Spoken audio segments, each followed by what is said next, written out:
45 years ago, we were blessed not only with Ridley Scott's immortal sci-fi classic Alien, but also Fangoria, one of the premier brands in horror. Fangoria has been delivering quality magazines since 1979. Each collectible issue features exclusive articles about your favorite monsters, as well as up-and-coming terrors. In fact, the current issue, I'm pretty sure, has stuff with Alien Romulus.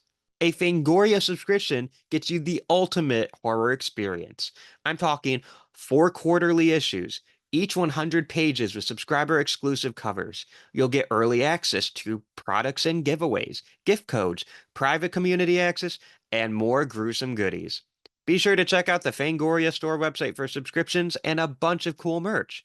And while you're there, use promo code Would You Die Show for 20% off your entire order. That's right, 20% off your entire order. Applies to subscription and one-time orders, applies to the first subscription order only. Now, it's time to talk about my favorite scary movie. Death has come to your little town, Sheriff. Have you ever felt a knife cut through human flesh and scrape the bone beneath? You're gonna need a bigger boat. Be my victim.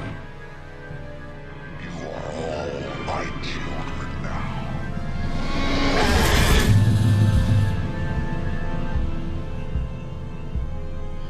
Hello, my name is Austin Torres, and welcome to the Would You Die podcast, the show where we talk about our favorite horror monsters and villains. Today, I am bringing back one of my favorite guests on this show. I probably shouldn't say favorite, everyone's my favorite, but this guest is the very first guest I've ever had on this show. He's appeared multiple times, so he's definitely a huge friend of the channel. He is a prolific filmmaker. He's a screenwriter. You might know him from his film Ash and Bone. He's a director, having directed numerous shorts and features like Some Are Born, Devils, The Seer, starring yours truly. I'm always gonna hype that one up. And he has a brand new film hitting the festivals right now, a documentary, A Two-Hearted Tale. That's definitely a documentary I could get behind. I got my it's not a two-hearted, but I got my Bells Oberon right here. Attaboy. Please welcome my friend Bret Miller. Thanks for having me, Austin. Always happy to be on the Would You Die show. It's fun to talk movies with my old friend. Yeah, we did make The Seer together, which was a decade ago now. Think about that. That trip you up? Oh my God. Yeah. Would Now have been the fall of 2013. I'm not gonna lie, I regret bringing that up a little bit now because now I feel old. Yeah, no. Same. Same. Yeah. But yeah, I'm super excited. One, because it's always a great time when you're on the show. Two, it is Alien August. We're talking Alien today, and this is a film that I really want to talk to you about because every time you're on the show, you just blow my mind with insane insight on Halloween and Psycho and whatever we end up talking about. Well, yeah, I appreciate that. And to be fair, I feel like a lot of my thoughts and ideas and what I take from the films are not necessarily new and nuanced, but I think that's why these films are so good is because a lot of people come to similar conclusions, even if those conclusions are not surface deep. We really have to kind of peel that onion. And to me, that's the kind of movie that stands test of time is when it gets better with age. Yeah. And instead of becoming more forgotten with age. And I think all of those movies do that. And I think Alien, Alien, especially like it felt, now that we're post-COVID, like that movie is aging like fine wine, like incredibly every year because we are getting closer and closer to that dystopian future that Alien depicted so long ago. Unfortunately, yeah. Unfortunately, yeah, I hate that they were right. But no, it's a great film and it meant a lot to me when I first saw it. And, it's a film that I find myself sort of inspired by and with filmmakers I'm inspired by. I just love, Ridley Scott's made so many great movies. Walter Hill is like, go green, by the the way. Go white. Also a Michigan State Spartan for a brief time, but love Walter Hill's stuff. They just did, there were so many cutting edge things that they put together and the way the film came together and how they took 3 or 4 of these such interesting people with such interesting ideas. I mean, it's the ultimate film in that it's a team sport and it's a team project. And that, I think, especially with the first Alien, you get that more than any others, is that it's directed by Ridley Scott, who's one of the greatest tours of our time, but like it doesn't feel like a Ridley Scott movie, right? Because obviously O'Banion had his fingerprints all over that script, and it was his baby for so long. And then Geiger had all of his designs, and Walter Hill pushed it through, and then Sigourney Weaver had her idea. Like there was just so many pieces, and you can see that like everyone's ideas and everyone's influences were contributed to the film. And I think that's what it stands out for me, is that it does feel that way. It feels like there's no one person that kind of took over that film. It feels like it became that ultimate group project. And I think that helps it stand the test of time for sure. I think that's fascinating because I never thought of it like that. But yeah, you're absolutely right. It is the ultimate collaboration. Well, because Aliens is so James Cameron. Yes. There's no confusion that was directed by Jim Cameron. The first movie is the opposite. It's not stylized in any one, and again, it's early Ridley Scott, and it was Dan O'Bannon's pet project, but it was only his second film. So there are those, Sigourney Weaver was relatively unknown. That's part of it. Once it explodes, you give it to a director, another director with a huge sort of with a huge hit, with Terminator. But I do think that's important, and I do think that's something to remember, because I think that those are in a lot of ways, auteur theory is interesting and it's fun to talk about. It's fun to talk about what makes a great Spielberg film a great Spielberg film. But even with auteur theory, you immediately think about what makes a great Spielberg film, and you say John Williams.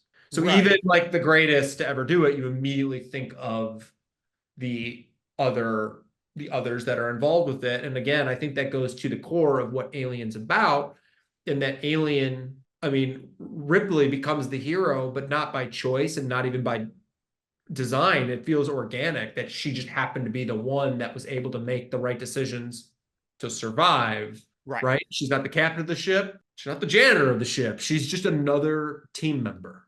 She's just another one of the group.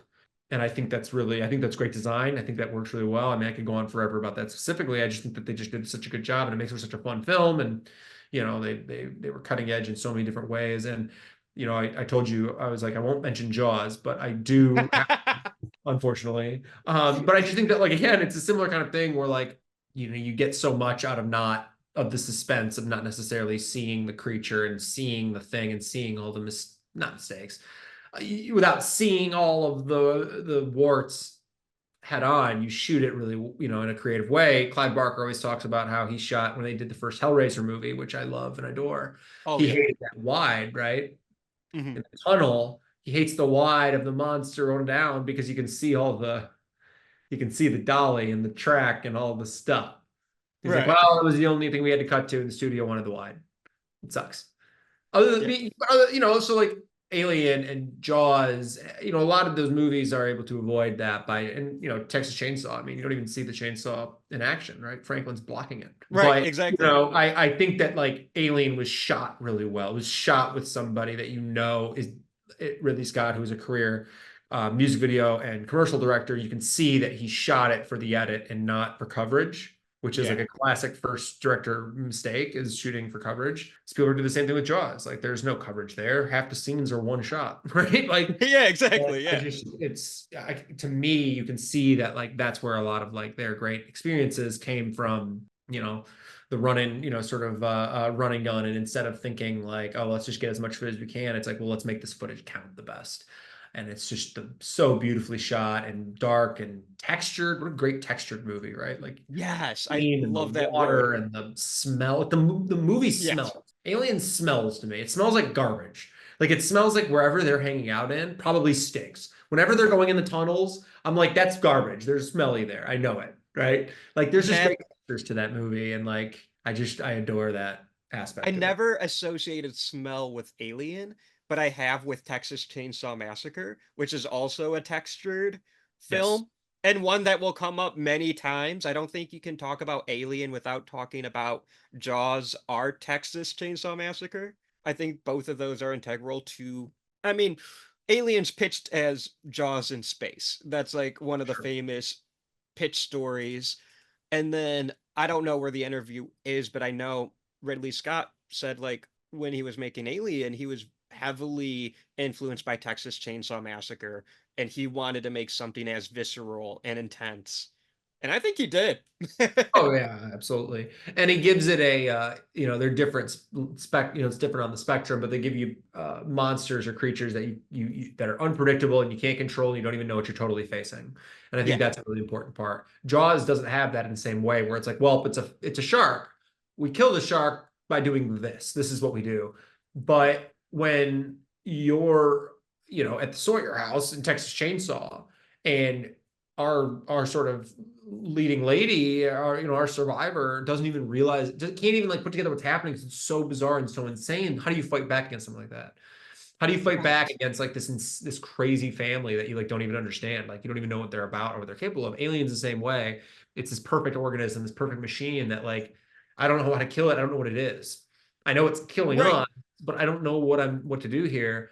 And something that Texas Chainsaw did that I always loved, and something that Alien did that I'm reminded of in a lot of rewatches, and I think it does such a great job of this, is they have such a great third act in that Sigourney Weaver, right? Like Ripley has her time Yeah. to figure it out. Similar in the first Evil Dead, where by the time all of the friends are dead, you're like, oh man, we're only halfway through the movie.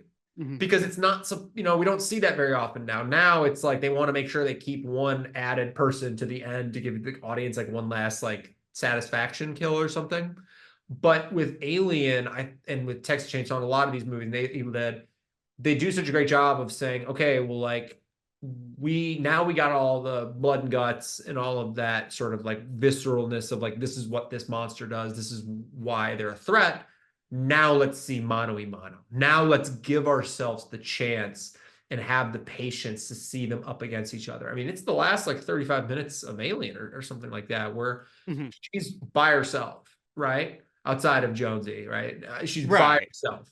And I think that's where that's a big part of the strength of Alien. It's not the base of Alien. It's not what makes it what it is, but I think it really takes it over the top of not having her, of not allowing Ripley to rely on others at when it comes down to it. Not only is it like she has to fend for herself in the climax of the film, but she has to fend for herself for 20 minutes before too. Yeah. And switching over to the escape pod and then trying to navigate and then realizing there's the passenger hanger on and then having to fight with that and deal with that and then navigate home and all those Right. great things. I think that's really a wise story, a wise way to take your story, and I think more people should consider that and should look into that because I think it gives that character and it gives gives that character that sort of like fulfillment, and then it gives the audience that single fulfillment of like I can see the character I'm supposed to be following. I can see their process. I can see they're figuring it out. It's not just given. It's not just like you're the last one to survive and the monster's dead. Congratulations. Like they have to want it. They have to earn it. They have to take it. And I think that sort of action forward is good storytelling. Oh, absolutely. And like with us both being screenwriters, we know structure, or at least we should. But like I love that you point this out because I never really thought about the structure of Alien. Because Alien's one of those movies like I'll put it on to study it, and then the movie's over and I just watched it. I like it transports me. I'm like, dang, oh no, I have to put it on again. What am I gonna do? You know what I mean? But like I never thought about it that way. And like now you're because like when Yaphet Kotto and Veronica Cartwright's characters, spoilers for Alien, guys, 45th anniversary, but Like, yeah, when the the movie movie's comes getting out in spoiled. 1979, I think that the spoiler alert tag can be removed. Yeah, but yeah, so when Yaphet Kotto and Veronica Cartwright's characters get killed by the xenomorph, which I think is like one of like the most intense scenes in the film, there is Hers still a lot of especially. movie. Yeah, Hers especially, yeah. but there's still a lot of movie left. And that's like once Parker goes, that's like what do they call it? The Dark Night of the Soul before the third act That's exactly starts. what it is, Austin. Is I think if Alien was to be written with today's inclinations, Veronica Cartwright's character would die at the climax. Yeah. But back then it was like, we're just breaking into the third act. Now let's really ramp it up by putting Ripley on an island. And I think part of it is that I think that audiences who are, I think part of it's streaming. I think part of it's half audiences that are half paying attention. And I think that's easier for audiences when you have two characters talking to each other. So I think that's where a lot of that comes from, is that even though people complain about it, I think that general audiences prefer exposition and dialogue. And they prefer reveals and dialogue because it's just easier for them to catch and follow up. So when you do that, Ripley's all by herself, Veronica Cartwright is gone, and everybody's gone, and Ian Holm is gone, unfortunately. But when you have that, you don't have her being able to commiserate with another character, which can be hard for some audiences and maybe make some executives nervous. But I think that's where you also get some great acting. I mean, Yes. dude, by the end, I mean, she's a great character. She's always, she doesn't go through this like massive transformation, because Ripley is always someone that sort of has her chest out. She's always like stands up for what she believes in the first movie. And, she, by the end, like, you forget that she's not captain of the ship. You forget that she's not Luke Skywalker, like this chosen one, because she's completely transformed in that way of where like she was tough and serious and like together early, but now she's a badass. And she was always cool, and she was always interesting, and she always was strong and hard-headed. But now it's like, oh, dude, this lady could kick some serious ass. Now I believe that she could take on this alien. I believe it now because of what I've seen, instead of, I mean, how many countless horror movies have it's like where it's like, well, that character didn't really earn it, but they got a lucky shot, right? Or they got or the right place, wrong time, or they made the right decision, or something happened at the very end. And I think Ripley earns it, which I think I'm sure was some sort of pushback, because I mean, again, I'm not saying anything no one doesn't know, any people don't know, but like Ripley was a man in the script. And Right. that was just, I don't know the exact circumstances that made to the decision, but it was a good decision, right? Because Yeah. she's amazing in it. And I think that like, but I can see that the way that O'Bannon wrote the script is that it didn't feel like her character changed at all. She didn't like become different. She didn't become feminine. She didn't become, and she still was the same character. She still had the same moral compass. She still had her what she stood by, what she believed in, and she still had to use her brain instead of her brawn, because she was even if she had a full arsenal, it'd be a big thing to accomplish by taking on the xenomorph, right? Right. And for me, the xenomorph's not a creature you can really go mano y mano with, especially Sure. in the first Alien. I think they kind of alter that with later Alien movies, especially Well, they had to. Aliens. Yeah, they had to. Yeah. But once you add that S, you got to change things up a little bit. But in the first film, I really think they hype up the xenomorph as like, I think the exact quote is, "It's a perfect killing organism." Yeah. Yeah. Ash, the science officer, admires its purity, is it what I believe the quote is. Mhm. It has this haunting monologue, which not as good as the quaint monologue from Jaws, but it's still a really good monologue. And like, one last thing, "You have my sympathies." That line like gave me the heebie-jeebies when I first watched Alien when I was like 10 or 11. It's great. Like, it's It is yeah, great. that's a fucked up thing to say to someone, I think. Crazy thing, because you're not satisfied, but you've already accepted what is going to happen. Yeah. That's what you tell somebody when they're in the electric chair, like you're like, sorry, what Yeah. are you gonna do? That's what's happening here. Like there's no way around it.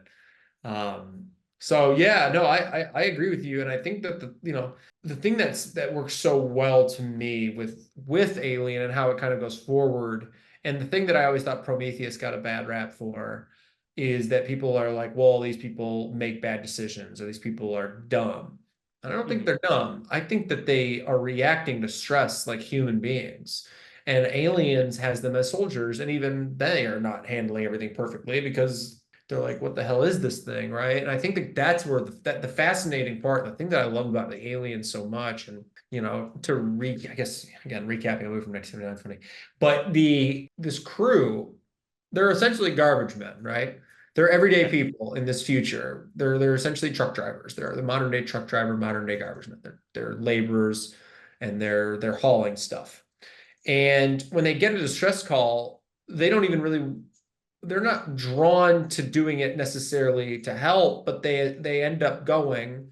And such a big part of it is that like they're unsure. And I think we need more of that in movies. And that's what I really like about, and again, I think Prometheus got a bad rap for it because people are like, oh, it makes them stupid. And no, it makes them unsure of what's around them and what to do and how to react and like how like and I think Alien does that really well, especially when everything's kind of going down, or when the chest burster and all these great scenes, and when they're trying to decide like if they're going to even help in the first place, or when they're outside the ship, all these things.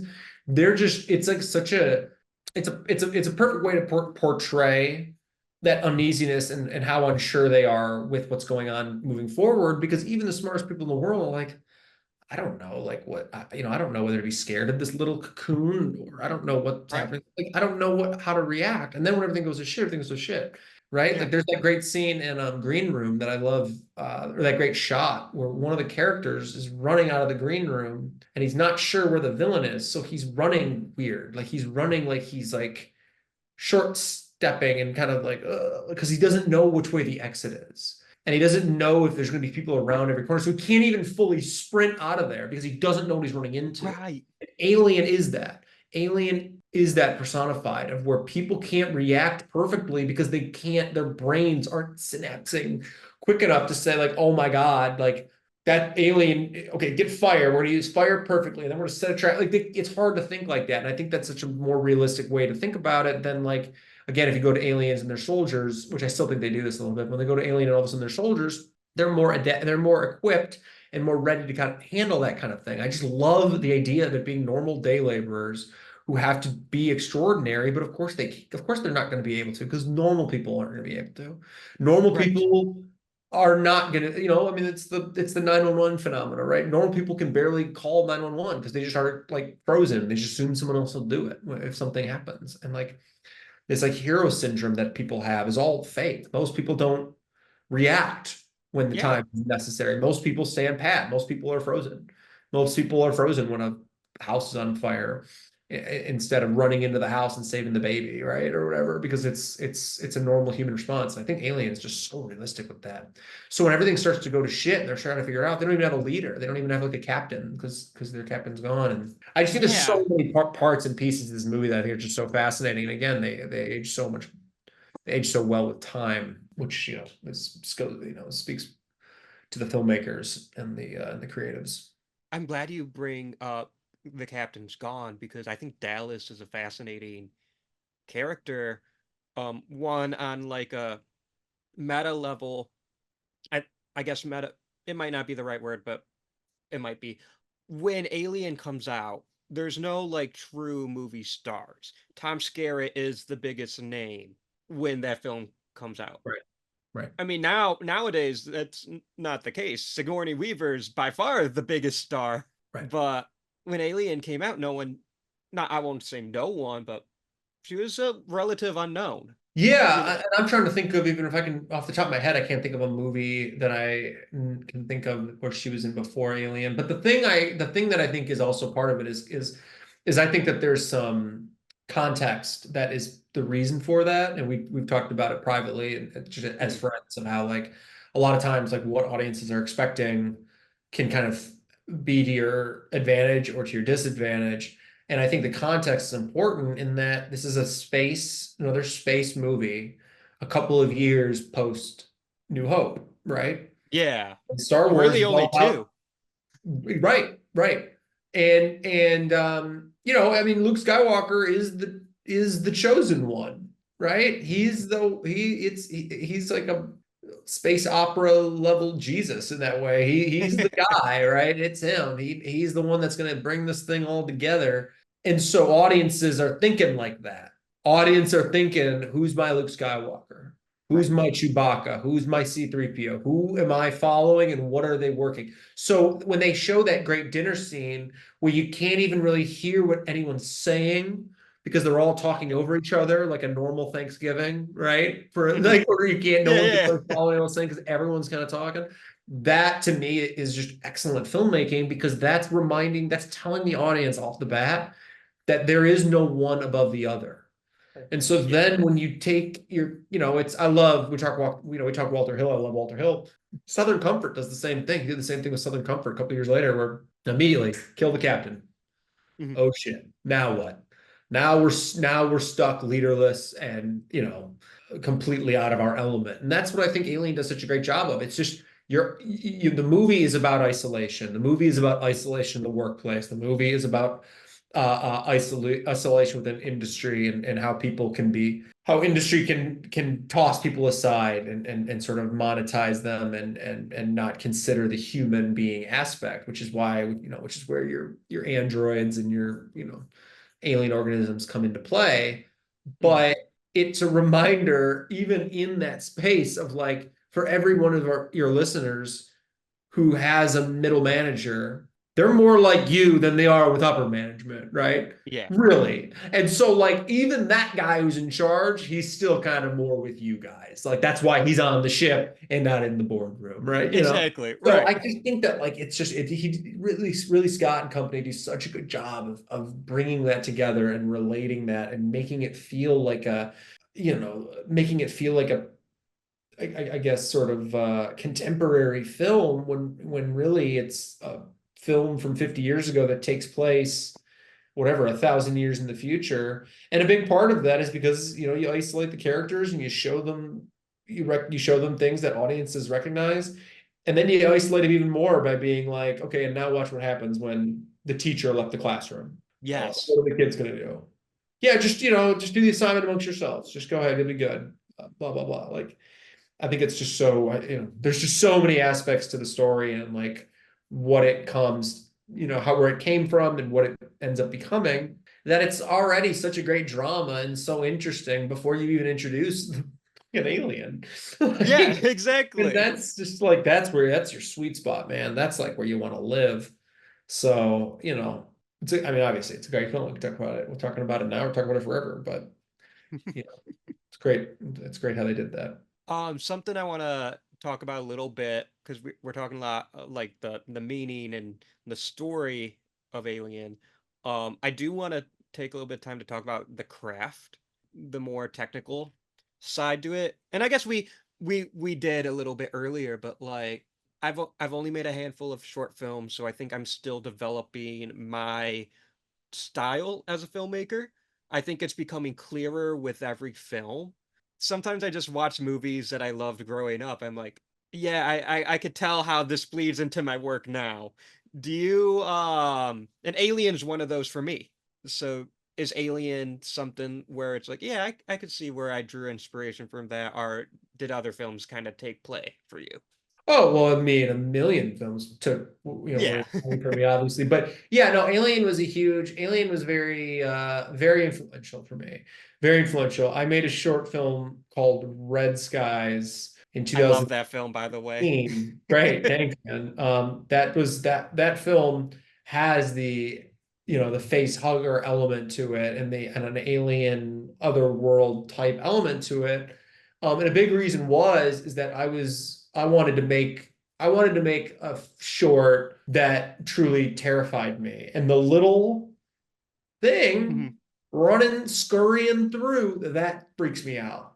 That is, to me, in Alien, is obviously like I'd rather face that thing than the full-fledged xenomorph. But from a what is scaring me and what's freaking me out, that thing's running around the ground screaming when it doesn't even really have a mouth is very scary, right? That freaks me out.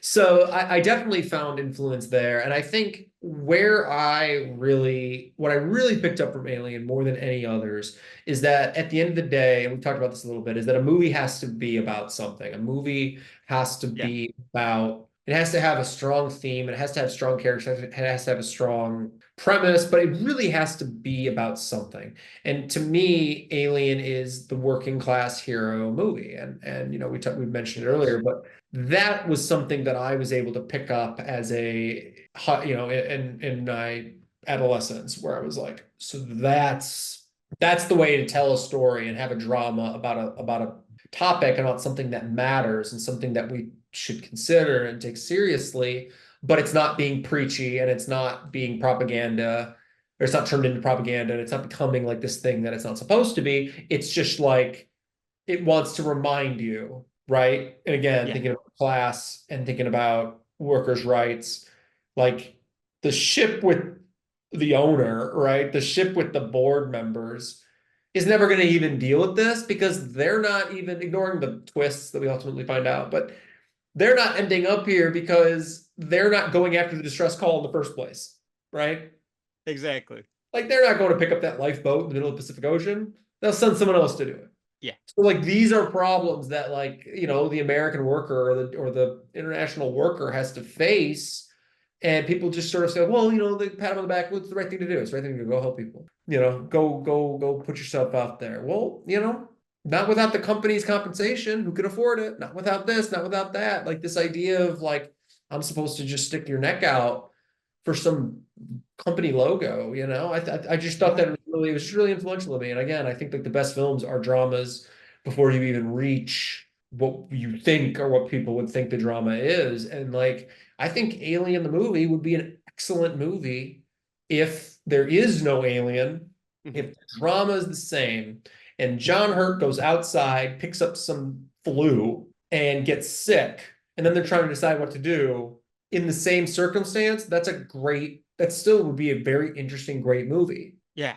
Instead, add aliens and give me, okay, great. Now we're making our popcorn and now we're ready for a theatrical experience, right? But that was an early influence for me, was realizing that like, great, this movie, is about something. And I really love the photography. I really like handheld images, and a lot of the way they shot Alien, especially for 1979, like felt like it has that docu-style feel to it. And as a who directs documentaries as well as narrative, like I'm drawn to that. I'm interested in that. I'm interested in images where it feels like the camera's catching up. And when they're going through the sort of catwalks and the steamy, sewery places, Yes.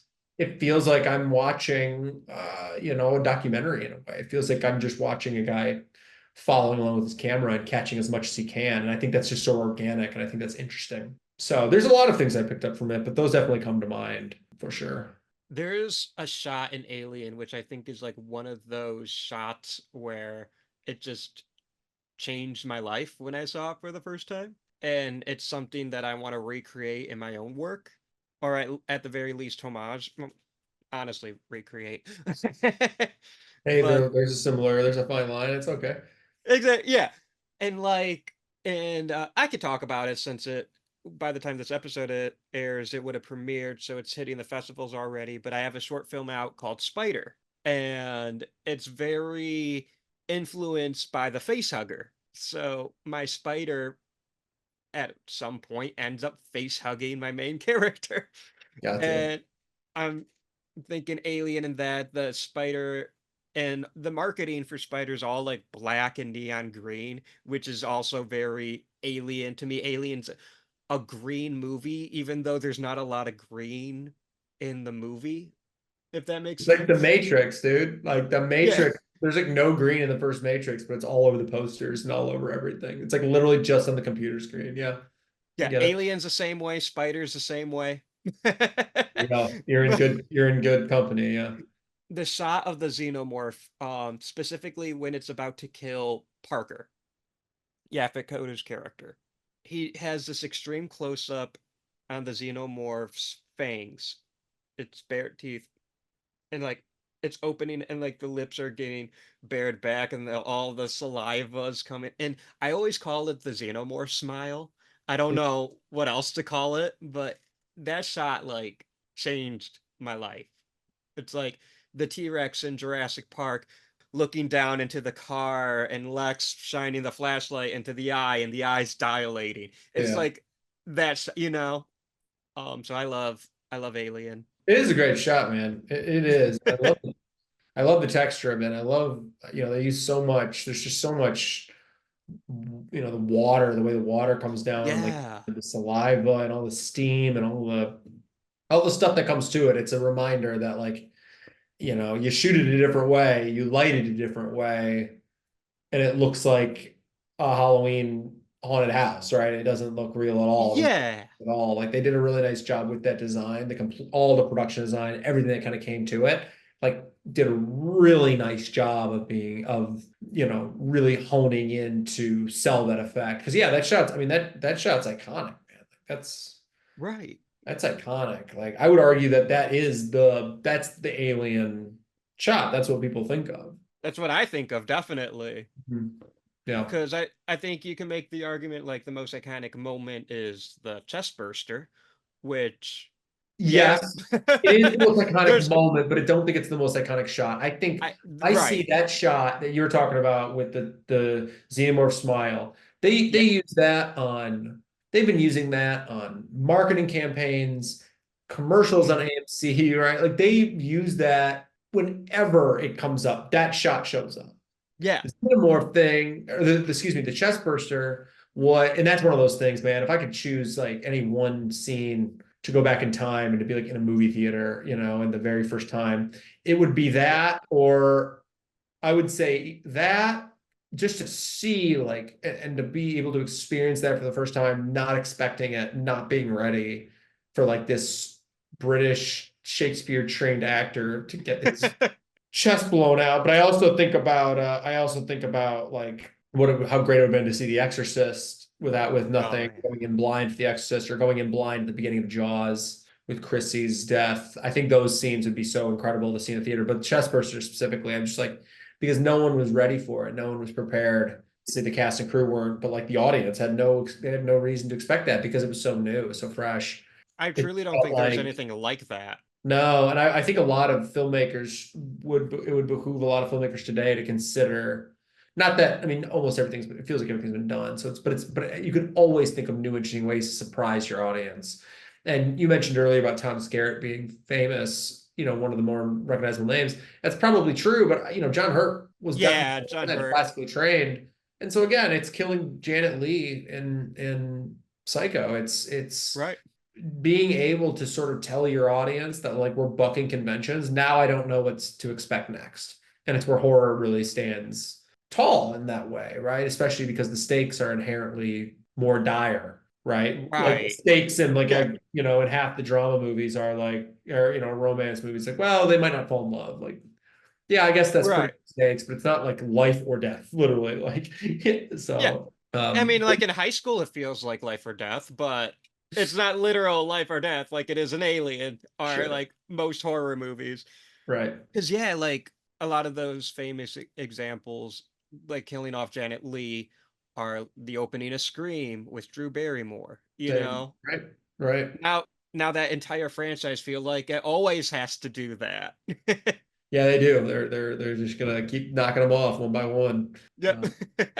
Yeah, yeah. And I'm like, I just think Alien was so. Well, it's hard. Like, what can we say that has an R? I'm not gonna be the first person to be like, Alien's kind of influential. Like, Sure. other people have said that, but it's hard to imagine like film like, especially considering Alien's a studio horror. We Mhm. were talking earlier before we started recording about like indie horror, and like indie horror is something like you could take swings.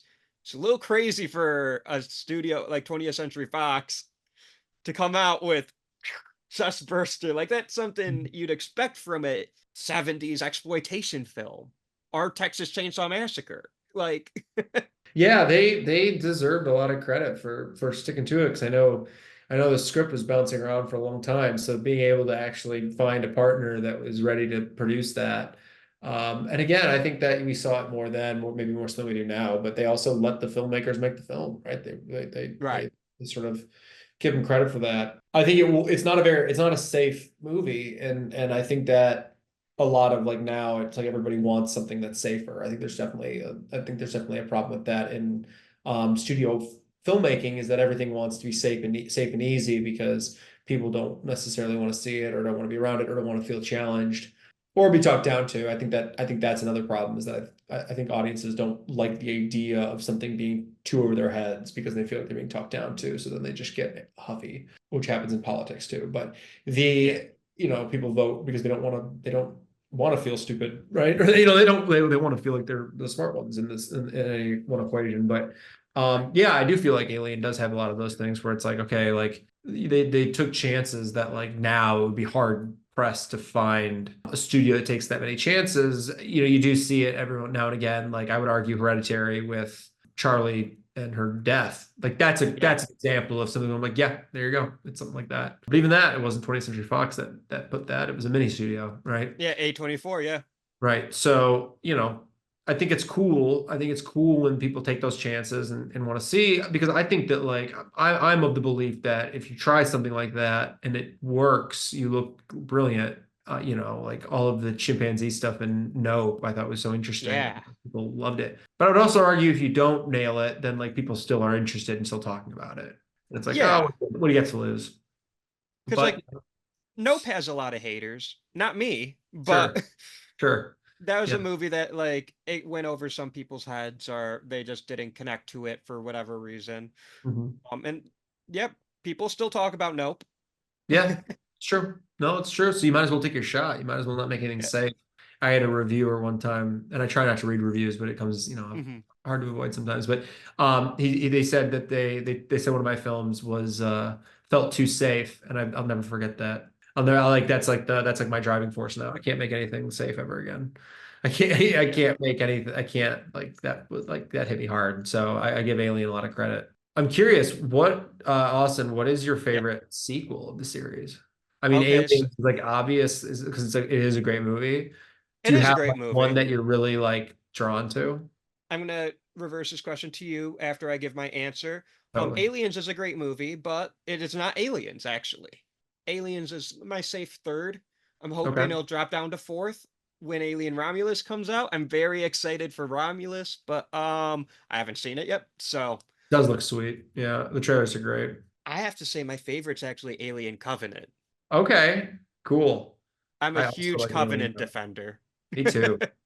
Me too. I like everything about Covenant. My only bugaboo with Covenant is that I like Prometheus and I wish they stuck. I feel like people would have been okay with a lot of Prometheus's shortcomings if they could have just seen the way the rest of that trilogy was supposed to unfold instead of Yeah. them dumping those ideas and just going right back. Like Numi Raspis being out of Covenant, I was like, oh man, like she was such a great character and she was so interesting. Yeah. Faith versus science and faith and science working together, I thought was so cool and interesting. I do And like it's a Covenant beautiful as a score. movie. What's that? I'm sorry. I said Prometheus has a beautiful score. Yeah, it does, and it looks great, Yeah. and it's interesting. And I also am like, I'm so connected to the theme and the idea of that Yeah. movie. And it's very nihilistic and sad, but I just don't think that anything matters. So I think like this idea of like, not that I'm certain of that, but I suspect Yeah. that. But like I look at that movie and this realization that this grand discovery, and they realize like that the only reason that like human beings exist was to just be like an experiment to like eventually kill off, Yeah. and they're not special and they're not interesting and they're literally just like food for some other organism, like is so sad and depressing. But like I think honestly, I think a lot of it would be healthy for a lot of people to sort of like be like, make the most of what you got, man. Like don't Yeah. overthink things, like enjoy yourself, be kind, be gracious. But I just love what that movie is and what it's about. And that like hit me hard. And it just like, I wish we had more like that. That's bravery. That's So bravery. is Prometheus your favorite I Alien think sequel? so. Yeah, I think so. I mean, Aliens is objectively a better movie. I'm just not as interested in that type of movie, and I'm not as interested in a big military kind of like rack them up and go. But it's a great movie and it's fun and it's entertaining, and I'll probably Oh watch it yeah. I'll probably watch it sooner than I'll watch Prometheus. But I really like Prometheus a lot, and it was one of those movies that really hit me at the right time. I was an undergrad and like was trying to figure out what I was interested in, what I wanted to do, and like that movie came out, and it was a good timing, good timing Oh for yeah. that. I also saw it with an ex-girlfriend, and we broke up soon after, and it's sort of like I had that like, oh my God, nothing matters, like it was just kind of they It's were the right all perfect movie along, to Michael yeah. Fassbender, damn you. I But yeah, I think like the movie a lot. I think Alien Covenant is my favorite because it doesn't really follow. You're right, because they pivoted after Prometheus. Did it divide fans? I don't remember, but No, general I think people audiences like it kind of reached. fine. I don't think it. I think my opinion, and maybe because again, I'm not as tapped in, Hmm. like online or with reviews, but I got the sense that it was fun and people liked it and it was fine, but it just didn't have that punch that even that Prometheus had, even from like a bad, even from like a negative sort of perspective, but it still didn't have that punch. I think people watched it. I think people liked it fine. And then I think that people were on to the next thing, which I think is a danger of cinema. And I think is a Yeah. danger for a lot of filmmakers. It's like you want to be able, it's really, there's benefit to being able to say like, okay, I'm gonna actually try something and like kind of really kind of see, so at least people can like have that conversation, people can talk about it and have that retrospective and not feel like they just were here because there's such a push on like content of like, and Netflix does that, right, where Right. It's like a they're new making movie every movies, week. right, and they're making them for you to watch while you're doing laundry, not necessarily. Exactly. So, it's they don't, and so I think that Covenant might have accidentally fallen to that, but I really like the movie a lot. I love the action in it. It's really kind of trippy and spooky. I like the Fassbender on Fassbender crime. I I think it's love every interaction with Fassbender and Fassbender when yeah, they're doing the yeah, I little liked flute it. I or like the recorder David. lesson. Yeah, yeah. Even with his weird line that he says that I'm not going to repeat because it grosses me Right. out. Uh, I hate when he said that. I was in the theater. I was like, oh my God. Yep. Um, I always think of that when I think of that movie. But yeah, no, it's interesting and cool. Again, I just think it like didn't want to, I think it realized that a lot of people were swayed by Prometheus and it wanted to dumb it down a little bit, which is okay. I mean, that's Yeah. studios respond. I mean, they're putting up millions of dollars. It's sort of a shame because I would have loved to see something a little more interesting, not necessarily from a story, but from a world building perspective. Because the story of Covenant's sweet and the action's Yeah. sweet, the image is sweet, and there's really some great violent, horrifying things. I should definitely rewatch it soon because it is fucking awesome. I gotta go on an Alien deep dive. I started my prep already. I watched Alien Resurrection recently, and Long time. that one gets a bit. You know what? I don't hate it. I think it's actually pretty fun. It's not like, Alien, That's allowed. but like, I don't know, it's a weird movie. It Yeah, I feels like it fine. It's probably been 20 years since I've seen it. Full disclosure. I don't remember, like, I mean, there's movies in horror, that I hate. And even Alien 3, which is objectively a bad movie. I'm a David Fincher absolute super fan. And I like watching it because I can see what he was going for and I can see how that played into his films later. So even though I accept that it's yeah. not a great movie, I still think there's value to it. And I think that's something that I think the Alien movies really have that so few franchises do, is that I don't think there's a bad Alien movie. I'm I in think the same there's, opinion. I mean, I like the Alien Predator movies. I think they're fun. Oh I yeah. I think they're all great. I don't, I'm not sure. I am not sure. Again, Resurrection and Alien 3 are not good. Alien vs. Predator is not a good movie, but they're fun and they're interesting and they're cool. I think that says a lot when you think about like, I mean, I think that I love Michael Myers. We talked about Halloween a ton. Hmm. I don't think I could ever, I just can't stand the Rob Zombie iteration. I just didn't understand it then. I don't understand it now. I don't think I'll ever watch him again because it's not for me. He Yeah. just is interested in things that I'm not interested in as a viewer. But I do like, there's Rob Zombie movies I do like. You see that. And I'm just like, yeah, there's plenty of Michael Myers movies that are not very good. Alien doesn't really have that. Alien, they're all good, man. They're all really solid. I don't know what that's about. I think that might just to the core be that it's got such a great villain. I think it's just really hard to mess up the xenomorph. The xenomorph is just so good. It's that, and I think it has like that world, like because even Alien Resurrection knew to have the spaceship be grimy and Mm. like have, the weird, and like the David Alien 3, that's a very grimy movie And it's got too. it's got like a weird like brown tone to it that I think is really interesting. Yeah, Very it's really only got it's the one shot I hate of the computer alien running that looks so crazy. But right. it just is like whatever. It was whatever, what year did they shoot that? 93? Yeah, that was early 90s, so Yeah, before seven. But I still think I still think they did a lot of cool, interesting things. I love Charles Dutton is one of my favorite character actors, so I love him in there. yeah. Um, I think he retired. He hasn't been in anything for a long, long time, but he's been in a lot of great movies. Movies that people might think are bad, but I'll defend forever. I don't care. Gothika's good. So is Secret Window. I freaking love Secret Window. I don't care. But What do you but do? with like Alien 3, even Alien 3, which I don't know what the consensus worst Alien, it's either 3 or Resurrection. Yeah, it's one of those I two. honestly don't know. I think I like Resurrection a little bit more, but that's besides the point. 3 has arguably the most famous shot in the entire series with Yeah. the profile of the xenomorph and then Ripley's in the corner, like, Yep. and then Yep. she's It is looking it. right It's you're here. absolutely right, man. That again, I mentioned earlier, you're seeing more smile. You see that all the time, but Yeah, you also see that one all the time. yeah. I mean, And that it's is from Alien 3. from Alien 3, the one that, and she's got like her shaved head, and Yes. she's not a robot in that movie yet, is she? Or is she a robot in Resurrection?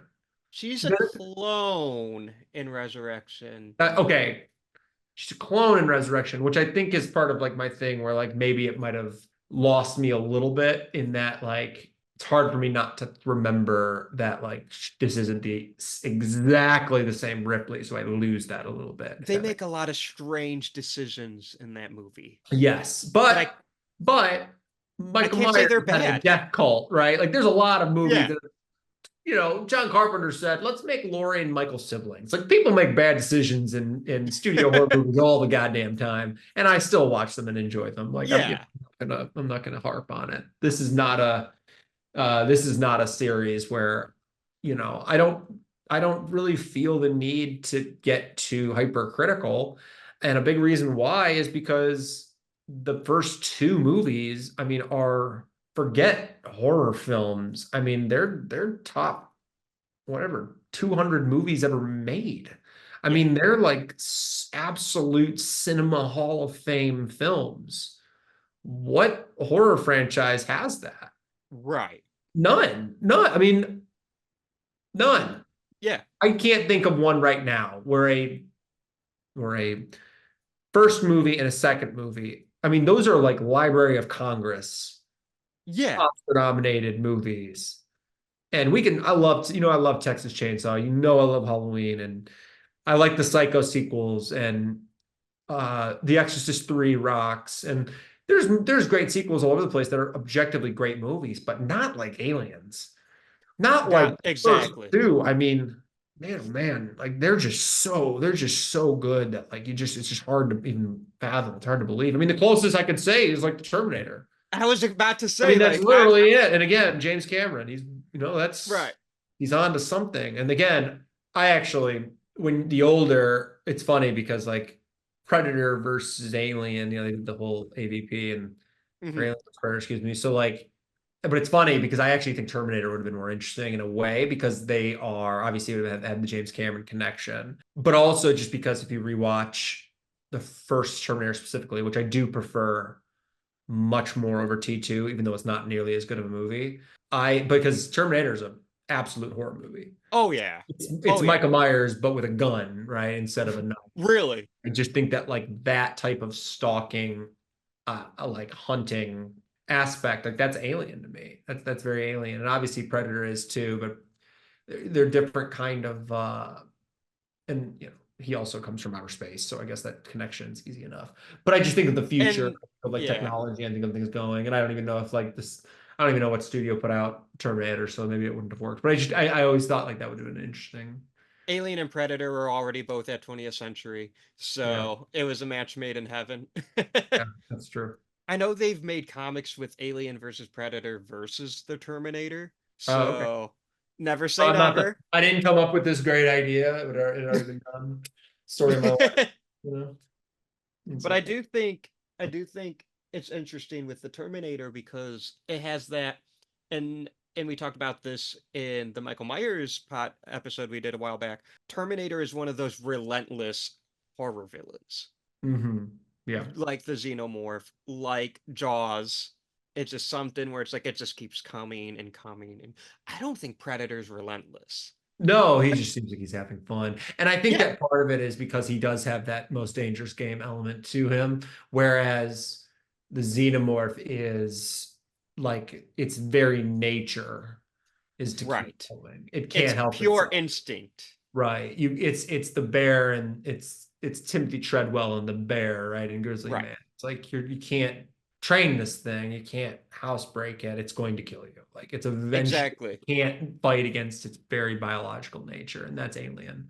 And that's And the like Predator's just on a weekend trip to get yeah, away he's just having from the fun, day right? job. Exactly. Yeah. He went instead of like going to Montana to hunt whitetail, he like went to Earth to hunt commandos, you know. Exactly. I didn't want to bring up Predator because I always bring up Predator in Alien episodes and Alien and Predator episodes. It's just, Well, when they you made the have to. movies where they're connected now, and we're talking about all the movies and how much we love them. Like that's a natural next step. I don't think you're. I think But when we were talking about like horror movies where the third act is our main character, there's no one else. The only one I can think of that's not a 70s one, and I think proves your point where they don't really do it anymore, is Predator. yeah, Because same thing. like, yeah, If Predator was made today, which Prey did a good job of like sticking to its guns, but it was also always a one-on-one thing.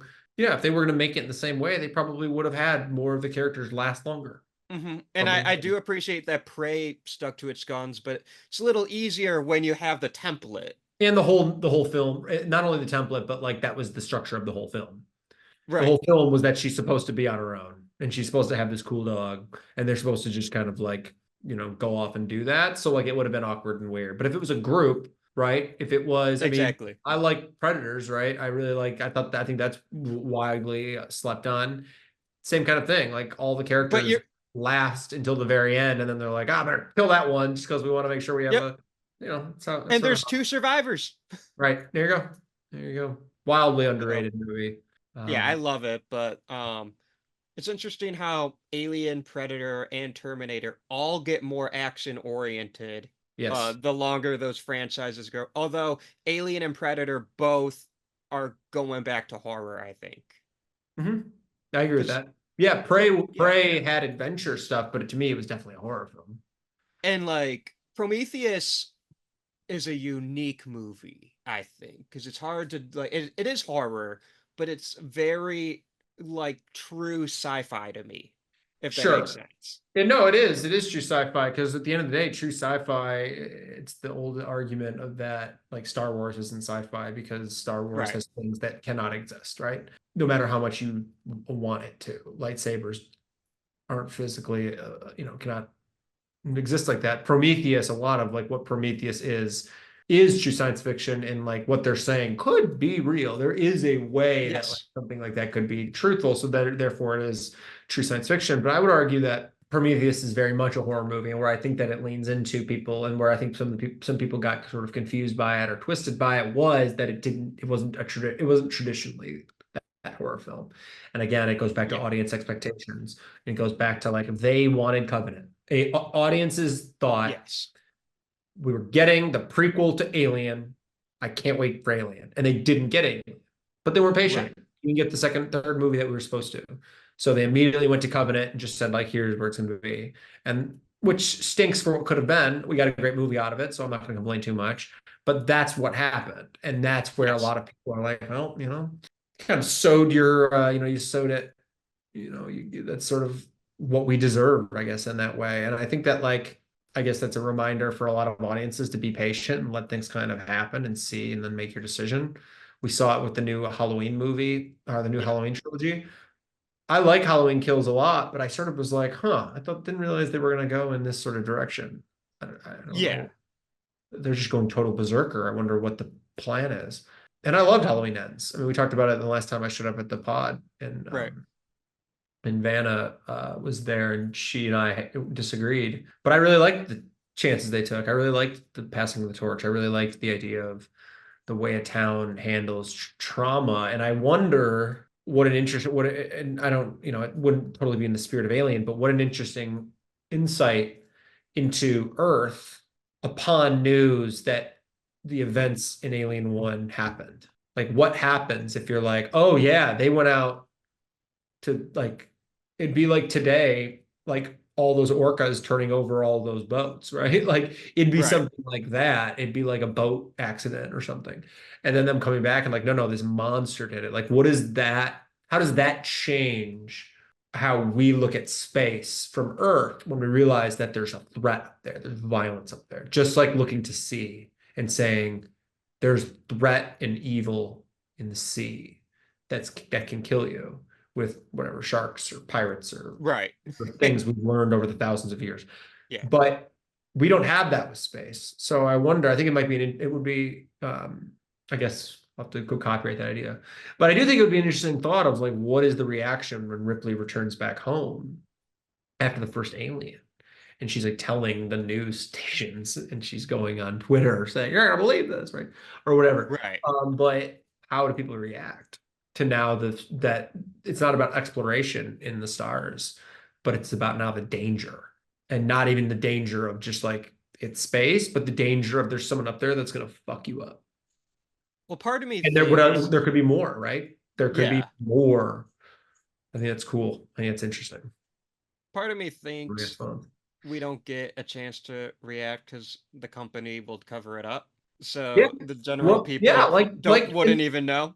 dude, this is what we're talking about. This is why this is like the whole point of like why these movies are so great, because like we're seeing Yes, it today with like Boeing, right? And we're seeing it today with exactly. so many of these massive like companies that have all these whistleblowers and are having all these problems and they get bailed out and all these things happen. And then you're looking around, you're like, okay, I'm sure Boeing isn't going around murdering their whistleblowers, but like 3 of them died. Like, Right. like it's like a lot of these themes and these ideas, man, they're evergreen. They're for life because this is just how this is the nature of capitalism, or it's the nature of commerce and commerce in the United States and worldwide, and so many of those interesting things. And it would probably still exist in 1,000 years in a make-believe world that Alien exists in, right? Exactly. Still would. So that's a good point. They'd probably try to cover it up, and then like you have like a journalist who interviews Ripley or something, and you're off and running. So one of your listeners is going to take that idea and make a lot of money off of it, and I'm going to feel bad, but it's a good idea.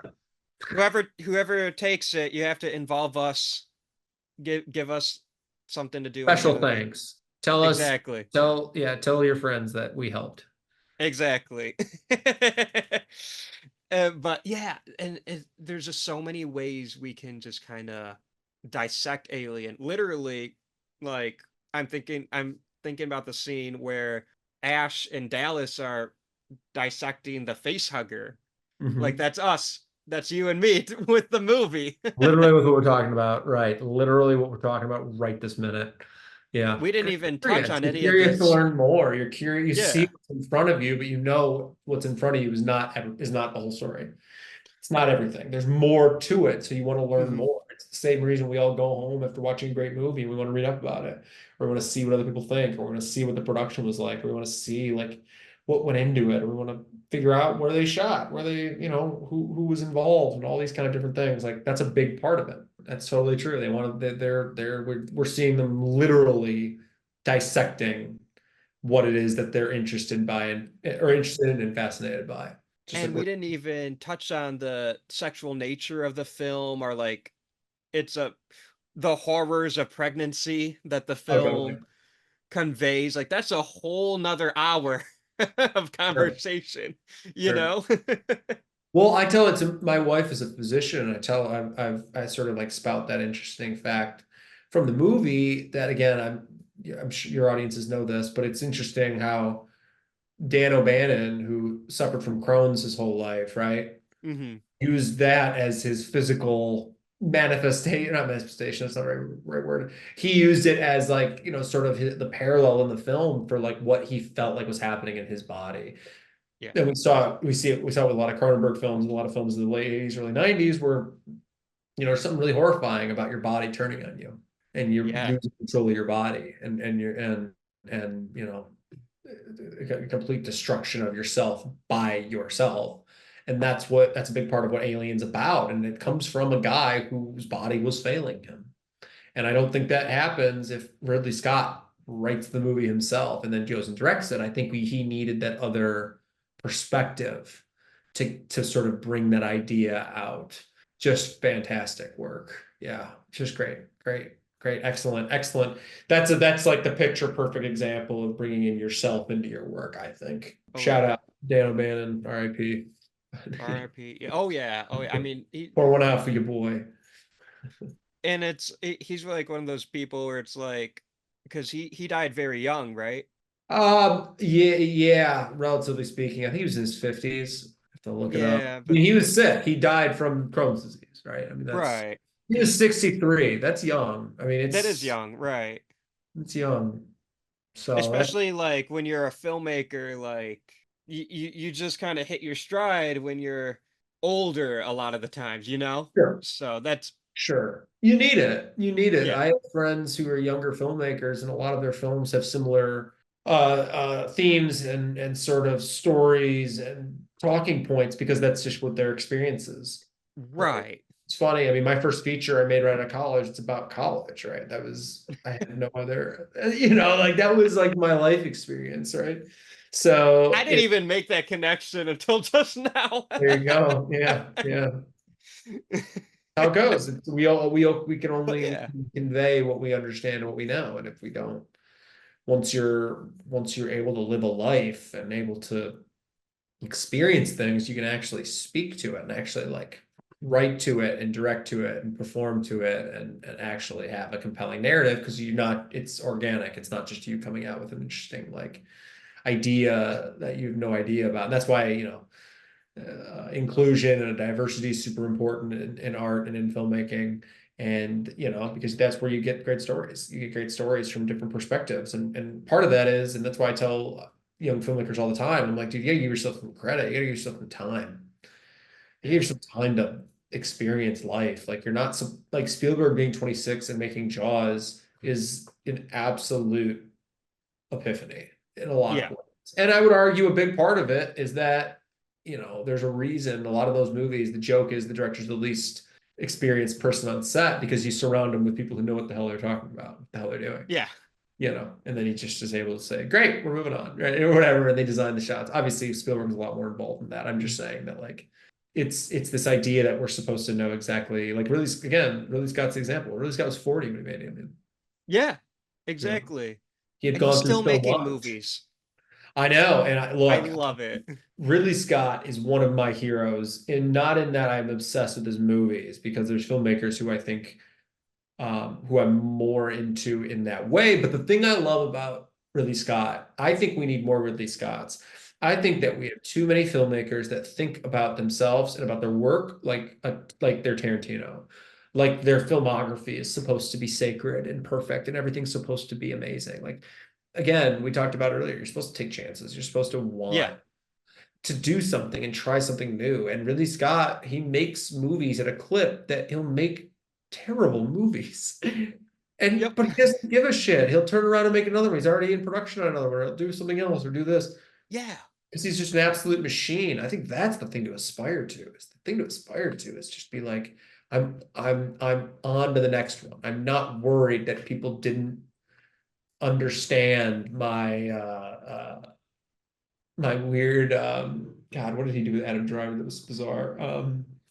I don't even know if it was Oh. bad. Not Ferrari, the other one. What? Versace. Gucci. Gucci. That's what it was. It was Gucci. I forgot that was Ridley Scott. Yeah, but people, yeah, there's no reason to get hung up on it. He made his next movie is badass, and then his next one will suck, and then another one will be badass. Like it's Yeah. all fun. It's all fun. It's all Gucci, is what it is. Hell It's all yeah. Gucci. And then every once in a while you get a movie where like you're like, oh, that actually was pretty sweet. Like I get why he did it like that. Like I don't care. I liked his Napoleon movie. I thought it was cool. And like even just looking in the Alien franchise, like, oh, people didn't dig Prometheus. You guys want the xenomorph? Well, I'll give you the fucking xenomorph Yeah. and the neomorph Yes. and the whatever morph. And I'm gonna hit you over the head with it. Right. Now here's the xenomorph, and I'm not gonna get too Yeah, worried about what could have been. I'm gonna make this movie and go do something else. And I'm gonna give you what. exactly. And I think that's something to be said for that. Because like if it was, so many other filmmakers would get all huffy or want to make everything perfect or want to make it all like them and authentically their voice and what they're about. I think a lot of filmmaking is that nothing's ever truly your one voice. So you can either like lean into it and make the films and make films and make as many as you can in the short amount of time we Yeah, have, or you can just sit back and say like, what's the perfect next film? I love Tarantino's work, but this motherfucker's taking fucking 5 years to decide what film he's making, and now he right. like changed his mind. Like, just make something cool. Like you gave yourself this 10 film rule. Like no Yeah, one else gave it to you. no one wants that. We want more than Nobody 10 wants movies. that. It's just funny. It makes me laugh. It's like the antithesis. And again, like he's like adverse to like the idea that Ridley Scott's made bad movies, but who cares? Like I'll take a Ridley Scott or a Steven Yeah. Soderbergh, like guys that are just going out there and shooting cool stuff. And we talked to Larry Fessenden earlier, and that's another thing. Larry Mhm. Fessenden, man, that dude's made so many great movies, and he's made some movies that, like, might have missed the mark for certain audiences. But look, at the end of the day, like, I think it's amazing that this guy turns out creative, interesting ideas with limited resources and stories that mean something and that are interesting and cool. And he doesn't get too no, he doesn't get too worried about development and all these kind of things and the perfect way this movie fits in with his filmography. Just make cool Yeah. movies, man. Everything will fall into place. Just give yourself a chance. Shoot cool stuff. And Ridley Scott did that with Alien because I don't know the man. I've never met Ridley Scott. I don't know Right. what he's interested in. But based on his filmography, he's got a lot of interests. And he doesn't necessarily Yeah. like the horror movie guy. So for him to jump out early in his career and say Alien, hell yeah, let's do it. And essentially make Jaws in space, but with a Mhm. different and make it his own. Like I think that's super badass, man. I think that's super cool. Like give him a lot of credit. Exactly. And like, I can't think of any other people who can make a movie like Alien and then also a movie like Gladiator, which Mhm. is like did insane at the Oscars and was a huge hit. And like the man's in his 80s and he's still making movies, but he's not making like like courtroom dramas or something he could Right. do in his sleep. He's making Gladiator 2. Right. Yeah, And I had a producer that always would say no coffee shop movies, and he used that because it was like the idea of like we're not going to make a movie that's like in a coffee shop about people talking. Like let's actually try something. Let's actually do something, and that's what Ridley Scott does, and that's what he did with Alien 50 years yeah, ago or whatever, and that's what he's doing today. Maybe not 50 years ago. What is it? 45? 45. Yeah, it's the 45? 45th Holy this year. cow! Holy moly! But yeah, I mean, still, you round up, it's 50. Right. So you're not off the mark, really. Next year, Jaws turns 50. Mm-hmm. So For whatever reason, that one feels older, and I think it's just because it was a smaller budget, and it feels more 70s than Alien. But I think it's just my perception. I do. My own. It's it's funny because I don't think that Jaws feels old as at all, but it does feel 70s, and Yeah. Alien does not.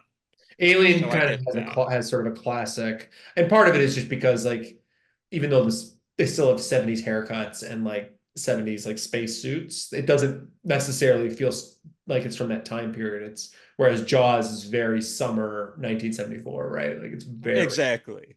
yeah. Exactly. And there's no avoiding that. Like you not saying anyone should.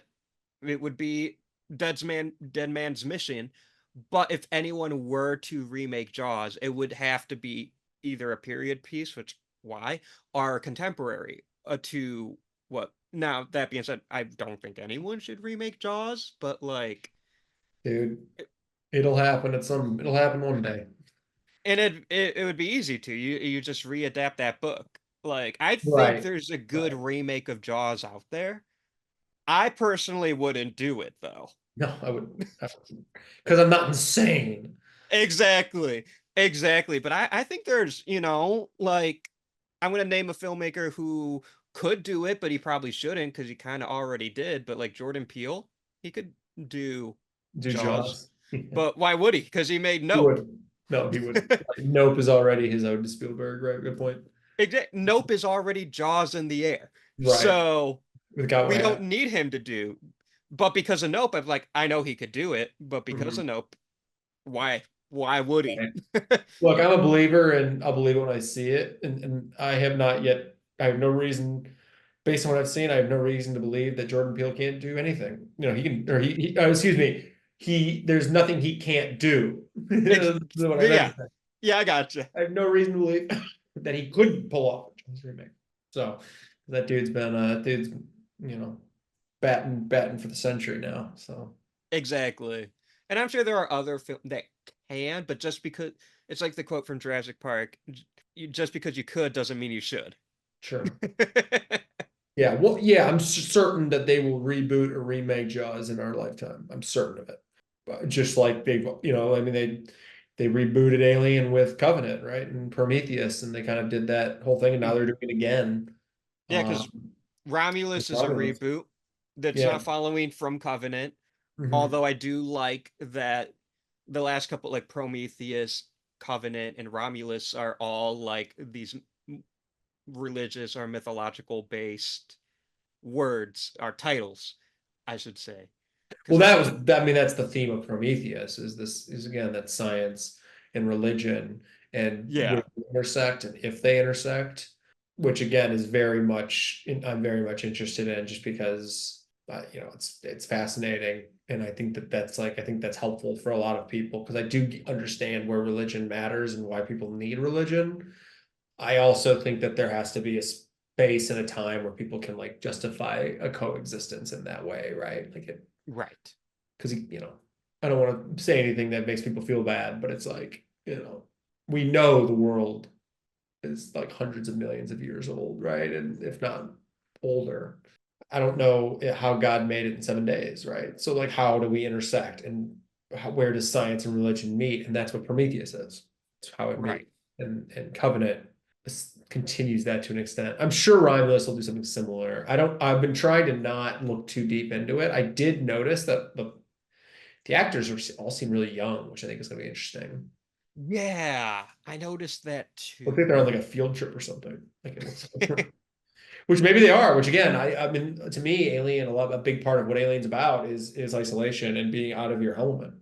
Yeah, And so if you have like, I don't know, if you have a school or kids that get lost on a field trip or something, like that's out of your element. I wouldn't know what the hell to do. So I think it'll be whatever they're doing looks interesting. And the trailers look so good.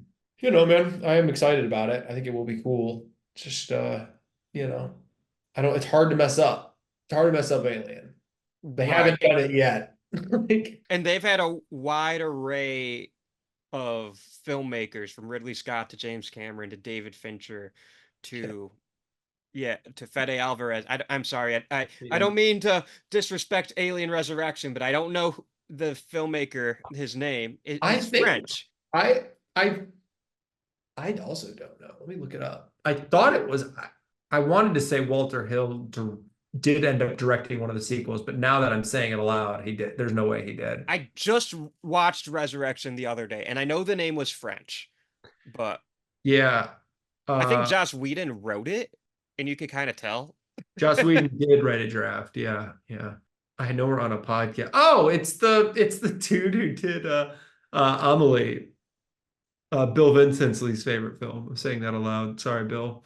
Um, yeah, yeah. I don't know how to pronounce this guy's name. I'm not even gonna It's try. French though, right? It's Yeah, French. Emily's It's a French. French Yeah. man. Yep, it's a French man making a French movie. Alien Resurrection is so weird, and I Maybe I should don't go mean that as rewatch a it. bad thing. I Yeah, really don't. It's an I interesting film. you made that clear. Yeah, I guess I'll have to revisit it. But yeah, so I'm excited to see what Fede Alvarez does with it. We were talking earlier before we started recording how like I think Fede is a great fit for, or you said it. Fede is a great fit for Alien because he makes films that are mean. And I think I agree with you. I think Alien should be mean. Yeah, yeah, yeah. Alien is hopeless. The movie's it's supposed to be hopeless. Yes. It's the corporate grind. It's blue collar work. It's a world on fire from climate change. It's industries disappearing for automation because a board of directors wants a 0.5% of an increase on their stock portfolio. Like that's what Alien is. It's not, there's nothing happy and like acceptable about their world.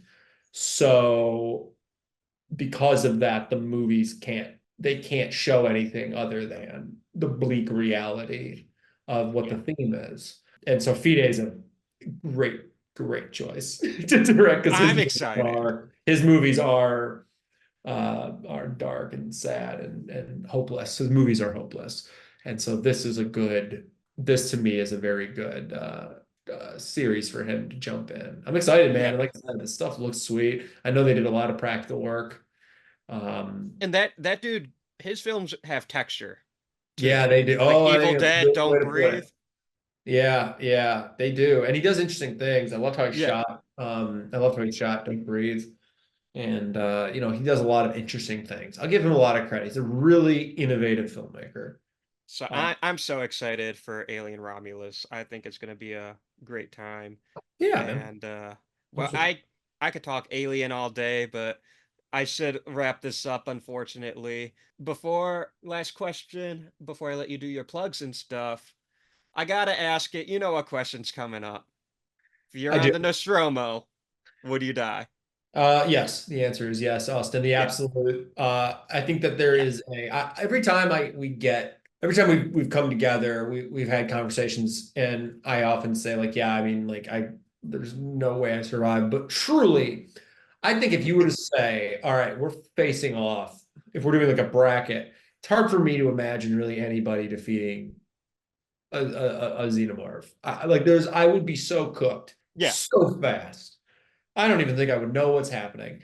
That thing would slice and dice and eat me for lunch. No chance I survive. So the answer is unequivocally yes, I would die. So sorry, mom and dad. If I was on the Nostromo, I would be Harry Dean Stanton. Oh yeah, I would too. She had a great hat, great ball cap, Yeah, right? great ball cap.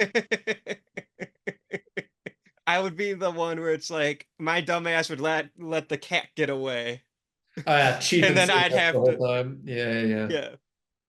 So I wish I could say I was cool like Parker or just a badass like Ripley or even just as like calm as Dallas. Because Dallas, I mean, he has his outbursts because he doesn't know what he's like, I don't know what I do with the company, but he seems Sure. to be the most level-headed of the crew. Sure. Sure. Um, No, I'm Jonesy. I changed my mind. No, I kid. how then you survive Right. if No, you're my Josie. dog would be Jonesy, dude. That Hell guy yeah. would find a way. But no, I am not. I would not make it. I'm John Hurt for sure. I wouldn't Oh even no, look close and is not that the realize what I'm best or looking the at. worst? Uh, you know, Good question. Chest bursting is not a great way to go. I would say No. that would suck. But I think the xenomorph could do me a favor and kill me faster. But he could also kill me worse because the acid is no good. Right. I would rather do the chest burst than the acid. That I would prefer that. But like Yeah. if I could slice with the tail or just like maul, I would take like that. I would take over the chest bursting. But the Right. acid's no way. Acid's a bad way to go. Burning's a bad way to go. I've Yeah. thought about this before. And it's like, yeah, it's bad no matter which way the alien gets you. Whether it's face hugger, chest burster, xenomorph. Hell, we didn't even mention the queen at all. Yeah, yeah, that big old bitch. Yeah. So there's so many Right. ways and they all suck. Yeah, The nice thing about John Hurt, though, the way he goes is he's first. it's true. He's got He doesn't none have of to the deal with terror, anything else. Right. none of the terror of the rest of the movie. That's a He good pieces point. out right away. So that's the nice thing. Excellent point. So, alrighty, where can the people find you should you want to be found? And Yeah. talk about the a two-hearted tale a little bit. Yeah, sure, man. So, yeah, I have a documentary that I co-directed with my co-director, Rory McCarg.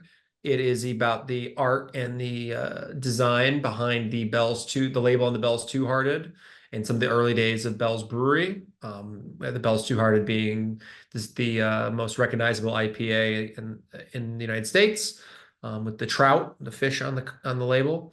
That's screening. It just screened at Dock Edge, which is in New Zealand, which is its first Oscar qualifying festival on the circuit, which we're happy about. But you can find me. My name is Bret Miller with 1T. You can find me on Instagram, Twitter, even though I'm on there less and less because it's a cesspool, but I am there. You can also find my work at bretmillerfilmmaker.com. And yeah, shoot me a line or whatever. I'm around. So yeah, I got my films are kind of all over the place. They're on different platforms in different places, but my website is a pretty streamlined way to get there. So would recommend that. Awesome. Thank you so much. And I can't wait until I have you on in a few more weeks to talk about whatever classic horror film. Yeah, we'll do something fun. Hell yeah. Thank you for listening to today's episode. Thank you, Bret, for joining me once again and for having this fun conversation on one of my favorite movies ever made with me.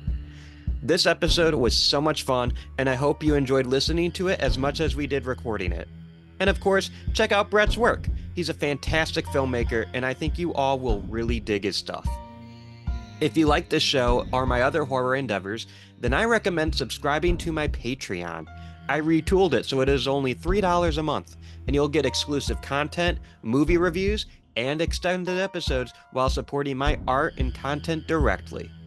If you haven't already, subscribe to the Would You Die YouTube channel. You can watch video versions of the podcast episodes, my short film Ice Scream, with more to come. Will there be a special alien video this month? We'll see. If you like this show, please let me know. Leave a review and rate on Spotify or Apple or wherever you listen to the show. Also, feel free to interact with me on social media. That could be Twitter, Facebook, Instagram, TikTok, wherever you're most comfortable. It may not seem like a lot, but trust me, every single like, share, comment, and follow, it all helps this podcast grow and helps to keep me going. And feel free to let me know how I'm doing. What do you guys like about the show? Areas I can improve? Guests you'd like me to have on? Monsters you want me to talk about? Let me know what you guys think. You can find the show's social media on Twitter, Facebook, and Instagram at Would You Die Show.